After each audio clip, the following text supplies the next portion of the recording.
Police কর্মকর্তা মায়ের বন্দুক দিয়ে এবার যুক্তরাষ্ট্রের বিশ্ববিদ্যালয়ে এলোপাথারি গুলি চালালো এক তরুণ। প্রাণ গেছে তাতে দুজনের, আহত হয়েছেন অন্তত ৬ জন। বৃহস্পতিবার ফ্লোরিডা স্টেট ইউনিভার্সিটিতে হয় এই ঘটনা। তবে নিহতদের কেউই শিক্ষার্থী নয় বলে প্রাথমিকভাবে জানা গেছে। হাসপাতালে চিকিৎসাধীন রয়েছে আহতরা।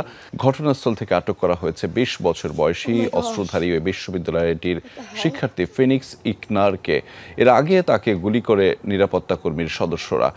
উদ্ধার করা হয় বেশ কয়েকটি অস্ত্র, যার মধ্যে একটি হ্যান্ডগান তার পুলিশ কর্মকর্তা মায়ের ব্যবহৃত। এখনও জানা যায়নি হামলার উদ্দেশ্য। যদিও যুক্তরাষ্ট্রে এই ধরনের ঘটনা নতুন কিছু নয়, অস্ত্র সহজলভ্য হয়, প্রায় শিক্ষা প্রতিষ্ঠানে ঘটে হামলার ঘটনা।